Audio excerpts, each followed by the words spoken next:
अस्सलाम वालेकुम। आज हम सिंपल हार्मोनिक मोशन की टाइप जो एग्ज़ाम्पल है वो बॉल एंड बाउल सिस्टम पढ़ेंगे। और इसमें भी सेम चीज़ के हमारे पास एक बॉल है और दूसरा बाउल। बाउल में जो बॉल है वो मूव कर रहा है सिंपल हार्मोनिक मोशन मूव की तरह। अब सबसे पहले जो हमारे पास पिक है, इसमें क्या है कि एक बॉल है जो बाउल के अंदर पड़ा हुआ है और उसके ऊपर जो बॉल का जो मैस है या हम बोलें कि जो वेट है वो क्या है हमारे पास mg, जबकि बाउल भी एक फोर्स लगा रहा है जो कि रिएक्शन के तौर पे बॉल से ऊपर की तरफ ला रही है। मीन्स के बॉल जो है ऊपर की तरफ रिएक्शन शो कर रहा है। और ये R और W हमारे पास क्या है, इक्वल है। F जो है हमारे पास जो एक दूसरे के इक्वल है। यहाँ हम बोलें कि ये दोनों हमारे पास बराबर हैं, जिसकी वजह से इसके ऊपर फोर्स जो है वो क्या है, ज़ीरो। और जिसकी वजह से जो जिस्म है या जो बॉडी है वो क्या है, रेस्ट की हालत में।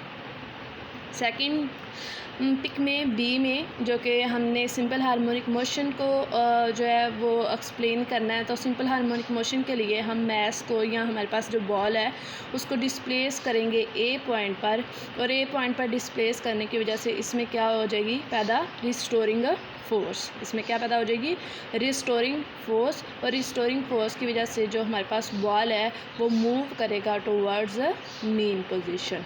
अब toward mean position C point पे आपने देखा कि हमारे पास जो बॉल है वो टूवर्ड्स मीन पोजीशन मूव की है, लेकिन वो मीन पोजीशन पे रुका नहीं है। किसकी वजह से, ड्यू टू इनर्शिया की वजह से।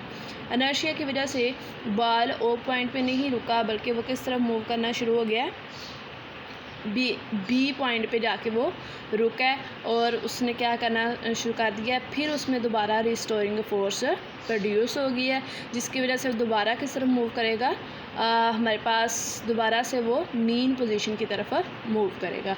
और ये जो हरकत है ये उस वक्त तक रहेगी जब तक हमारे पास जो फोर्स है वो ज़ीरो नहीं हो जाती। और फोर्स ज़ीरो कैसे होगी, फोर्स ड्यू टू फ्रिक्शन की वजह से हमारे पास क्या हो जाएगी, ज़ीरो हो जाएगी। और इस तरह ये हमारे पास जो एग्ज़ाम्पल है बॉल एंड बाउल सिस्टम क्या है, सिंपल हार्मोनिक मोशन की एग्ज़ाम्पल है। उसके बाद हम एक और एग्जांपल पढ़ेंगे, motion of a simple pendulum. हमारे पास motion of a simple pendulum हमने पहले भी देखा कि पेंडुलम में जो है वो एक फ़िक्स पॉइंट के साथ है लटका होता है। वो रस्सी भी हो सकती है, कुछ भी हो सकता है, जो कि क्या होता है, फ़िक्स पॉइंट के साथ लटका हुआ है। मैंने भी ए में जो पेंडुलम बनाया हुआ है इसमें क्या है, उसकी लेंथ L है, उसके जो मैस है वो mg है, या हम बोलें कि W है वेट। और स्ट्रिंग लगा हुआ है जिसकी वजह से उसमें क्या प्रोड्यूस हो रहा है, टेंशन है T प्रोड्यूस हो रही है। T और mg एक दूसरे को क्या कर रहे हैं, कैंसिल आउट कर रहे हैं, जिसकी वजह से हमारे पास फोर्स क्या है, ज़ीरो। और जो मैस है या जो पेंडुलम है वो क्या है, एट रेस्ट पर मौजूद है। इसी तरह हम सेकंड पॉइंट में देखते हैं कि हमारे पास जो जिस्म है वो क्या करता है। हमने सिंपल हार्मोनिक मोशन जो है उसकी एग्जांपल पढ़े हैं, तो उसके लिए क्या करेंगे, मैस को डिस्प्लेस करेंगे और वो डिस्प्लेस होके कहाँ पे चला जाएगा, ए पॉइंट पर। ए पॉइंट पर जाने की वजह से क्या हुआ है कि हमारे पास जो है एक एंगल बना है जिसको हम क्या बोलेंगे, एंगल थीटा। और थीटा आप ज़रा चेक करें कि हमारे पास जो ये जो टी टेंशन मैंने लिखा हुआ है कि टेंशन टी और mg, हमने पहले भी पढ़ा कि टेंशन टी और mg क्या कर रहे हैं कि वो एक दूसरे को क्या कर रहे हैं, कैंसिल आउट कर रहे हैं। अगर ये एक दूसरे को कैंसिल आउट कर रहे हैं तो कौन सी रिस्टोरिंग फोर्स किस तरफ अप्लाई हो रही है, रिस्टोरिंग फोर्स किस तरफ अप्लाई हो रही है, और वो रिस्टोरिंग फोर्स है कौन सी।